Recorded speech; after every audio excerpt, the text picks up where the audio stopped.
కోరుతున్నాం.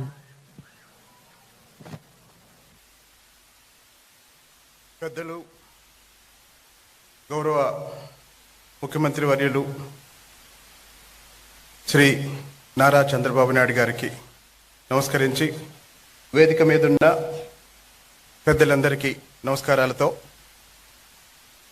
ఈ ఆడిటోరియంలో వేదిక మీద కూర్చున్న వాళ్ళకు ఎదురుగా ఒక పెద్ద బ్యానర్ ఉంది. ప్రజాస్వామ్యం వర్ధిల్లాలి.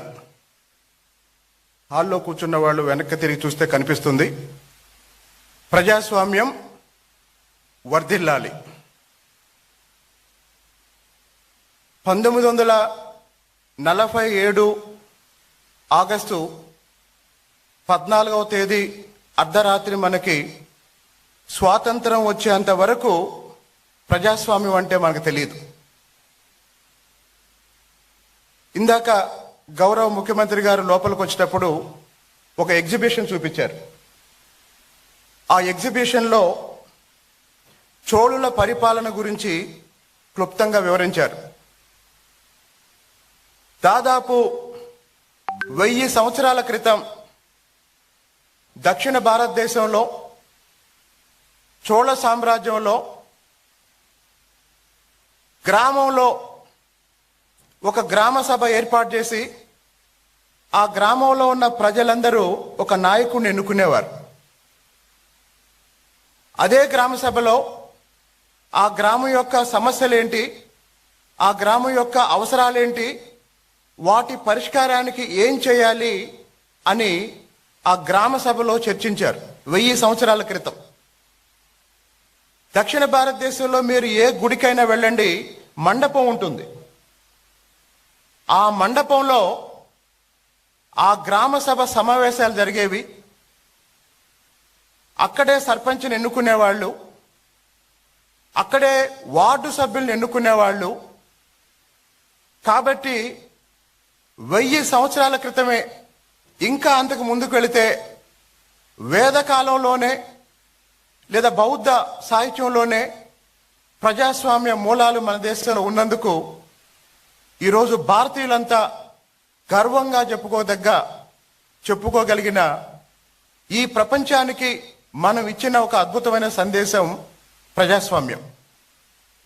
గత 50 ఏళ్లలో లేదా 75 సంవత్సరాల్లో భారతదేశం చుట్టూ ఉన్న ప్రతి దేశాన్ని చూడండి. పాకిస్తాన్ రాజ్యాంగం విఫలమైంది, శ్రీలంక రాజ్యాంగం విఫలమైంది, బంగ్లాదేశ్, మీరు చుట్టూ ఉన్న ఏ దేశాన్నైనా చూడండి. కానీ భారతదేశంలో ఎన్ని ఇబ్బందులున్నా రాజ్యాంగ పరిరక్షణలో, ఇందాకే నా ముందు మాట్లాడిన పెద్దలు చెప్పారు, సిద్ధాంతాలకు అతీతంగా అన్ని పార్టీలు రాజ్యాంగ పరిరక్షణ కోసం పనిచేస్తూ వస్తున్నాయి. మరి ఈరోజు ఎందుకు రాజ్యాంగాన్ని హత్య చేసిన రోజు మనం జరుపుకోవాల్సి వస్తుంది?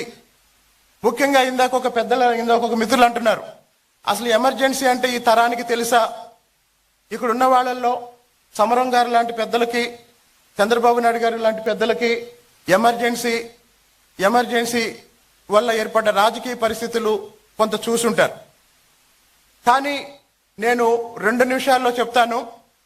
గత 5 సంవత్సరాల్లో ఆంధ్రప్రదేశ్ పరిపాలన చూసిన వాళ్ళకి ప్రజాస్వామ్యానికి, ఎమర్జెన్సీకి, ప్రజాస్వామ్యానికి, నియంతృత్వానికి తేడా ఏంటో తెలుస్తుంది. 2012లో మే చివరి వారంలో జగన్మోహన్ రెడ్డి గారిని అరెస్ట్ చేశారు. ఎలా అరెస్ట్ చేశారంటే, ఆయన ఎక్కడో ఎన్నికల ప్రచారంలో ఉంటే మాచర్లలో ఆయనకు నోటీస్ ఇచ్చారు, మీరు సిబిఐ విచారణకు రండి అని. ఆయన సిబిఐ విచారణకు వెళ్ళాడు. మొదటి రోజు ఉదయం నుంచి సాయంత్రం వరకు విచారించారు, ఇంటికి పంపించారు. రెండో రోజు ఉదయం నుంచి సాయంత్రం వరకు విచారించారు, ఇంటికి పంపించారు. మూడో రోజు సాయంత్రం వరకు విచారించి ఇంకా చాలా విచారణ చేయాలి అని 3 రోజుల విచారణ తర్వాత అరెస్ట్ చేశారు. అది ప్రజాస్వామ్యం. కానీ దాదాపు 1.5 సంవత్సరాల క్రితం అర్ధరాత్రి నంద్యాలలో చంద్రబాబు నాయుడు గారిని అరెస్ట్ చేసిన విధానం ఏదైతే ఉందో అది నియంతృత్వం. అర్ధరాత్రి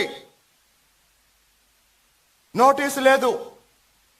అప్పటికప్పుడు బస్సులో ఉన్న నాయకుడిని అరెస్ట్ చేసి తీసుకువెళ్లారు. అలాగే అమరావతి రాజధానిగా ఉండాలని శాసన మండలి మద్దతిస్తే మరుసటి రోజు శాసన మండలి రద్దు కోసం అసెంబ్లీలో తీర్మానం పెట్టారు. అది నియంతృత్వం. ఒక డాక్టర్ మాస్క్ అడిగితే చేతులు విరిసి వెనక కట్టి నడి రోడ్డు మీద చిత్రహింసలు పెట్టారు. అది నియంతృత్వం. అంటే ఒక వ్యక్తి అహంకారం, ఒక వ్యక్తి అప్రజాస్వామిక ధోరణి, ఒక వ్యక్తి అజ్ఞానం నియంతృత్వానికి పరాకాష్ఠగా 5 సంవత్సరాలు మనం చూసాం. మరి ఇప్పుడు సంవత్సర కాలంగా కూటమి ప్రభుత్వం పరిపాలన సాగిస్తుంది. ఎంత భావ ప్రకటన స్వేచ్ఛ ప్రజలు అనుభవిస్తున్నారు, నాయకులు అనుభవిస్తున్నారు అంటే ప్రతిపక్ష హోదా కూడా లేని మాజీ ముఖ్యమంత్రి గారు మొన్న తెనాలి సంఘటన తర్వాత గౌరవ ముఖ్యమంత్రి గారిని ఉద్దేశించి మాట్లాడుతూ ముఖ్యమంత్రి గారిని కూడా కొట్టొచ్చా అలా అని అడిగారు.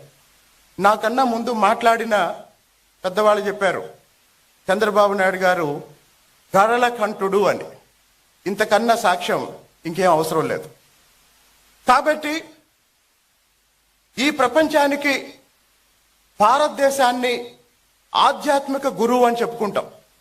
మోడీ గారు ప్రపంచానికి 11 సంవత్సరాల నుంచి భారతీయ విశిష్టత ఏంటో ప్రపంచానికి చూపిస్తున్నారు. నిజంగానే ప్రజాస్వామ్య పరిరక్షణలో ప్రపంచంలో అతిపెద్ద రాజ్యాంగం మన రాజ్యాంగం. ఇందాక నేను చెప్పినట్టు చాలా దేశాల్లో ప్రజాస్వామ్య ప్రభుత్వాలు ఏర్పడ్డాయి. కానీ తర్వాత నియంతలు వచ్చారు, రాజ్యాంగాన్ని పక్కన పెట్టారు, వాళ్ళ ఇష్టం వచ్చినట్టు పరిపాలిస్తున్నారు. కానీ భారతదేశంలో 75 సంవత్సరాలుగా అంబేద్కర్ రాసిన రాజ్యాంగమే ఈరోజు భారతదేశాన్ని రక్షిస్తుంది. లేకపోతే గత 5 సంవత్సరాలుగా జగన్మోహన్ రెడ్డి లాంటి ఒక ముఖ్యమంత్రిని, ఒక నియంతని, ఒక అహంభావిని, ఒక అజ్ఞానిని చూసిన తర్వాత ఇప్పుడు ప్రజాస్వామ్యం అంటే ఏంటి, స్వేచ్ఛ అంటే ఏంటి, పౌర హక్కులు అంటే ఏంటి ప్రజలు అనుభవిస్తున్నారు. ఆఖరిగా ఒక ఉదాహరణ చెప్పి ముగిస్తాను.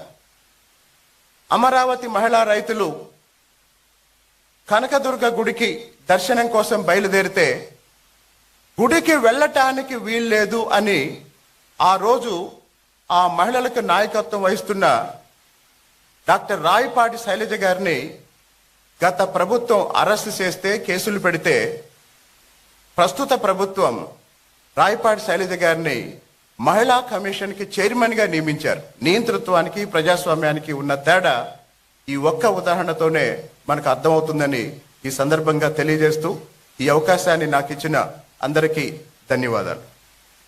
ధన్యవాదాలండి. తర్వాత విజయవాడ సెంట్రల్ నియోజకవర్గ